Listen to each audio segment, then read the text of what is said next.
अस्सलाम वालेकुम क्लास। उम्मीद है आप सब खैरियत से होंगे। This lecture is for first year students as well as BS fourth semester cell and molecular biology. Today our topic is mitochondria. What is mitochondria? Mitochondria एक बहुत ही अहम ऑर्गेनेली है और किन सेल्स में मौजूद है? यूकैरियोटिक सेल्स में। जिस तरह कल के लेक्चर में मैंने बताया था, प्रोकैरियोट में कोई मेम्ब्रेनस स्ट्रक्चर्स या मेम्ब्रेनस ऑर्गेनेलीज नहीं है, सिर्फ उसमें राइबोसोम्स मौजूद हैं जो कि नॉन मेम्ब्रेनस स्ट्रक्चर्स हैं। तो यूकैरियोटिक सेल्स के अंदर स्टूडेंट्स माइटोकॉन्ड्रिया मौजूद हैं और बहुत ही अहम ऑर्गेनेली है। ऑर्गेनेली क्या होता है? सेल का कोई भी फंक्शनल कंपार्टमेंट, कोई भी ऐसा पार्ट जिसके ज़िम्मा कोई फंक्शन है।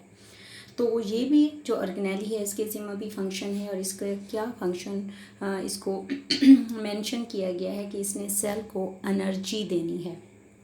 एनर्जी मैन्युफैक्चरिंग प्रोसेसेस में माइटोकॉन्ड्रिया इन्वॉल्व हैं, इसलिए हम इसको सेल का पावर हाउस कह सकते हैं। स्ट्रक्चर दो तरह की माइक्रोस्कोप में इसको देखा जा सकता है। अगर आप सिंपल यानी कंपाउंड माइक्रोस्कोप में इसको स्टडी करेंगे तो जस्ट ये वेसिकल्स, रॉड या फिलामेंटस स्ट्रक्चर नज़र आएगा, यानी पेजवी शक्ल होगी, रॉड टाइप होगी या ऐसे फिलामेंट थोड़े मोटे धागे के जैसा होगा। लेकिन जब हम इसको इलेक्ट्रॉन माइक्रोस्कोप में स्टडी करेंगे तो इसकी कॉम्प्लेक्स मॉर्फोलॉजी हम अंडरस्टैंड कर पाएंगे। अब इसमें इनके नंबर, इनकी शेप, इनका इंटरनल स्ट्रक्चर वेरी करता है। किससे रिलेट करता है कि अगर कोई सेल है उसका फिजियोलॉजिकल फंक्शन ऐसा है कि उसे एनर्जी की ज़रूरत है, जिस तरह मसल्स के सेल्स हो गए, मसल्स के सेल्स को बहुत ज़्यादा एनर्जी चाहिए कंट्रैक्ट और रिलैक्स होने के लिए, तो उस हवाले से इनकी तादाद भी उसमें ज़्यादा होगी। इसी तरह से शेप हो गया और इंटरनल स्ट्रक्चर, ये भी डिफरेंट होंगे डिफरेंट सेल्स के अंदर। तो टिपिकली जो एक माइटोकॉन्ड्रिया है डबल मेम्ब्रेनस ऑर्गेनेलीज हैं। अभी तक हमने जितने स्ट्रक्चर डिस्कस किए हैं उसमें गोल्जी बॉडीज़ जिसके इर्द गिर्द एक मेम्ब्रेन थी, राइबोसोम जिसके इर्द गिर्द कोई मेम्ब्रेन ही नहीं थी, एंडोप्लाज्मिक रेटिकुलम उसके इर्द गिर्द भी जस्ट एक मेम्ब्रेन थी। हाँ, प्लाज्मा मेम्ब्रेन जो हमने डिस्कस किया था वो हमारे पास वो भी एक सिंगल मेम्ब्रेन स्ट्रक्चर था। तो अब जो हमारे पास माइटोकॉन्ड्रिया है ये हमारे अब तक के लेक्चर में पहला ऑर्गेनेली है जिसके इर्द गिर्द दो मेम्ब्रेन्स होंगी। तो स्टूडेंट इस पिक्चर में आप देख सकते हो जो येलो कवरिंग है, लेमन येलो, ये हमारे पास आउटर मेम्ब्रेन है और जो ग्रीन पोर्शन के इर्द गिर्द वाइट सी आपको लाइनिंग नज़र आ रही है ये हमारे पास इनर मेम्ब्रेन है। येलो और वाइट मेम्ब्रेन के बीच में स्काई ब्लू कलर की जो स्पेस है इसको आप इंटर मेम्ब्रेनस स्पेस कह सकते हैं। क्या कह सकते हैं? Inter membranes space. तो इस हवाले से इसमें दो मेम्ब्रेन्स होंगी, आउटर मेम्ब्रेन, इनर मेम्ब्रेन, और उसके बीच का चैम्बर जो है वो क्या होगा? Inter membranes space. अच्छा, आप इसको यूँ भी कह सकते हो कि इसमें दो कंपार्टमेंट्स बन गए, एक ये स्काई ब्लू कलर का और एक इसमें जो जिंक ब्लू कलर का है।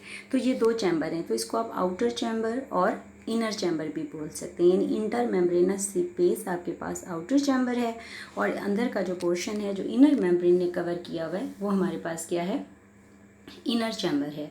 तो आप देख सकते हो जो इसकी इनर मेम्ब्रेन है वो स्मूथ नहीं है। हाँ, जो इसकी आउटर मेम्ब्रेन है that is smooth. Inner membrane finger like जो इन्वेजिनेशंस आपको नज़र आ रही हैं ये इन फिंगर लाइक इन्वेजिनेशंस की फॉर्म में है और in finger like in foldings को हम क्या कह सकते हैं? Christie.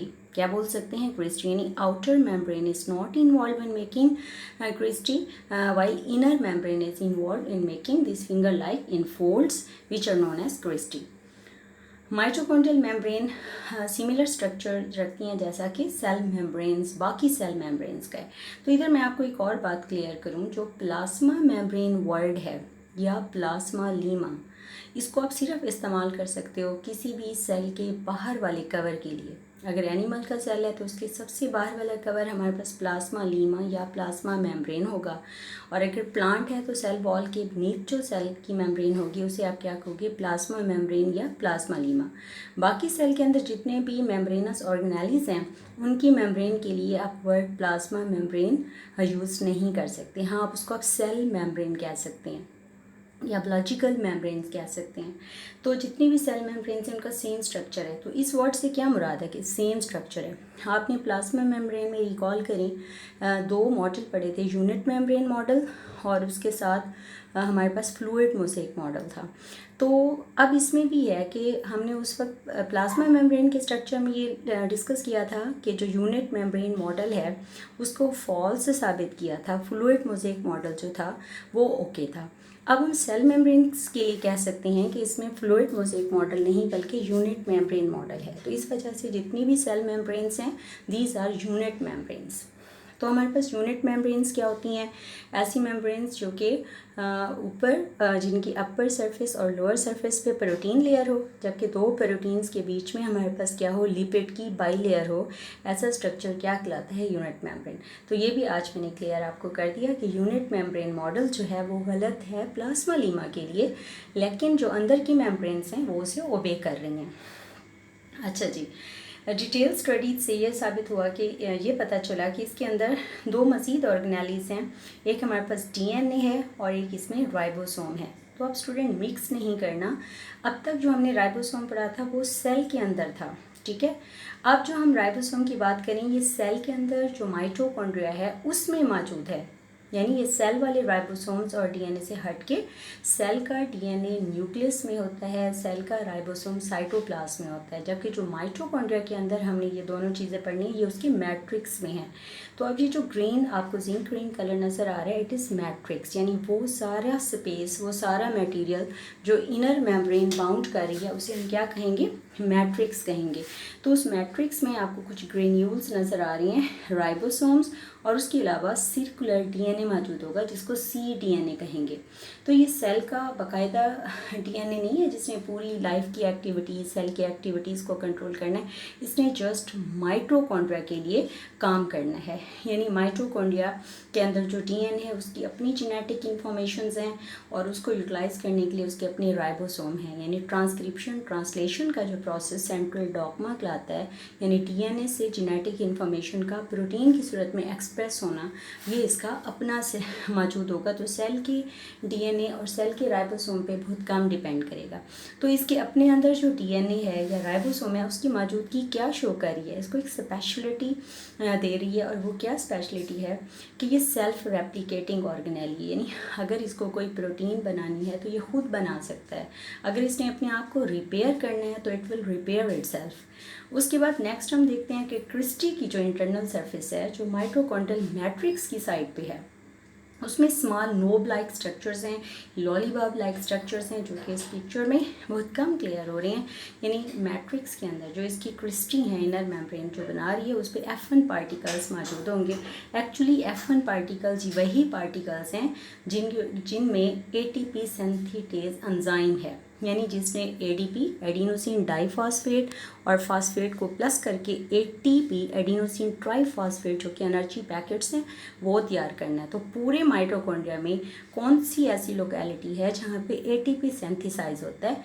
Yes, obviously F1 particles, fundamental particles. अब जो माइटोकॉन्ड्रियल मैट्रिक्स है उसमें कई एंजाइम्स मौजूद हैं, कोएंजाइम मौजूद हैं, ऑर्गेनिक और इनऑर्गेनिक साल्ट्स हैं। ये वो मटेरियल्स हैं जो इसके अंदर कई मेटाबॉलिक प्रोसेसेस करने के लिए यूज़ होंगे। तो वो प्रोसेस कौन सी हैं? क्रेब्स साइकिल है, उसके अलावा एरोबिक रेस्पिरेशन है, यानी इसमें मोस्टली हम इलेक्ट्रॉन ट्रांसपोर्ट चेन का जिक्र करते हैं, और फैटी एसिड का मेटाबॉलिज्म। तो क्रेब्स साइकिल बायो एनर्जेटिक्स में आपने पढ़ना है सेकेंड ईयर में कि क्रेब्स साइकिल क्या है कि जब हम कोई ऑर्गेनिक फूड हमारे बॉडी में जाती है, यानी जब कोई भी हम फूड खाएंगे बॉडी में वो डाइजेस्ट होगी, डाइजेशन के बाद ग्लूकोज में कन्वर्ट होगी और वो ग्लूकोज हमारी ऑर्गेनिक फूड होगी। तो उस ऑर्गेनिक फूड का मेटाबॉलिज्म होगा जिसमें पहला स्टेप हमारे पास ग्लाइकोलिसिस होगा, then there would be Krebs cycle which is taking place in the matrix of the mitochondria, and the last one is electron transport chain which is present in inner mitochondrial membrane। यानी electron transport chain में जितनी receptors proteins हैं these are present in the inner mitochondrial membrane, और इसके साथ fatty acid का metabolism भी है, बीटा ऑक्सीडेशन, जो कि इसी माइटोकॉन्ड्रिया के अंदर होना है। तो ये बच्चों आपके पास एक अल्ट्रा स्ट्रक्चर है जिसमें यहाँ पे रेड कवर जो है वो आउटर माइटोकॉन्ड्रियल मेम्ब्रेन है, येलो जो है इनर माइटोकॉन्ड्रियल मेम्ब्रेन है, ब्लूइश पार्ट जो है अंदर का ब्लूइश पार्ट जो जिसमें क्रिस्टी बनाए हुए हैं दैट इज़ मैट्रिक्स। और मैट्रिक्स के अलावा इसमें छोटे छोटे मैट्रिक्स के अंदर इसमें राइबोसोम्स हैं और circular DNA deoxy ribo nucleic acids मौजूद हैं। और इसके अलावा इसके अंदर जिस तरह हमने अभी बात की साल्ट्स मौजूद हैं जिसने इसकी कई एक्टिविटीज़ को कंट्रोल किया हुआ है। फंक्शन जिस तरह अभी बात हुई कि ऑर्गेनिक फूड को इसने एनर्जी रिच कंपाउंड्स में कन्वर्ट करना, यानी जितनी भी आप डाइट खाओगे after digestion it would be converted into organic food in the form of glucose. Glucose की इसने ग्लूकोज है या फैटी एसिड है इसको इसने मेटाबलाइज करके क्या सिंथेसाइज करना है, एडिनोसिन ट्राइफॉस्फेट। और ये एडिनोसिन ट्राइफॉस्फेट वही एनर्जी करेंसी है सेल की, यानी जब भी सेल डिमांड करेगा ये फ़ौरन उसको एनर्जी प्रोवाइड करेगा। जिस तरह हमने पहले बात की कि सेल की फिजियोलॉजिकल एक्टिविटीज़ जो है वो उस पर डिपेंड होता है इसकी तादाद का होना। तो वो सेल जिनको ज़्यादा एनर्जी ज़रूरी है उसमें इनकी तादाद भी ज़्यादा होगी और इसका साइज़ भी लार्ज होगा। उसके अलावा माइटोकॉन्ड्रिया जो है वो एनर्जी हासिल करता है डिफरेंट कंपाउंड से, जो फूड में डिफरेंट कंपोनेंट से एनर्जी को ये किस फॉर्म में कन्वर्ट करता है, एटीपी में। और फिर एटीपी को सेल अपनी फर्दर एक्टिविटीज़ में यूटिलाइज करता है। यहाँ पे एक वर्ड है स्पेंट एनर्जी, खर्च शुदा एनर्जी। तो उसे आप क्या कहोगे स्पेंट एनर्जी को, एडीपी एडिनोसिन ट्राइफॉस्फेट को देखते ही पता चल जाता है कि ये एनर्जी यूज़ करके आया हुआ है। दोबारा से इसको एटीपी में कन्वर्ट करने के लिए एक इनऑर्गेनिक फॉस्फेट साथ मिलाना होता है। तो ऐसे आप एक इनऑर्गेनिक फॉस्फेट एटीपी के साथ नहीं मिला सकते जब तक कि आपके पास सेल के पास एनर्जी नहीं होगी। तो ATP adenosine diphosphate plus inorganic phosphate plus energy मिलकर क्या कंस्ट्रक्ट करेंगे, एटीपी एडिनोसिन ट्राइफॉस्फेट। तो इस वजह से हमने इसको सेल का पावर हाउस कहा। तो स्टूडेंट्स ये हमारे पास माइटोकॉन्ड्रिया के बारे में कुछ ब्रीफिंग थी। उम्मीद है आपको आज का लेक्चर समझ आया होगा। अल्लाह हाफिज़।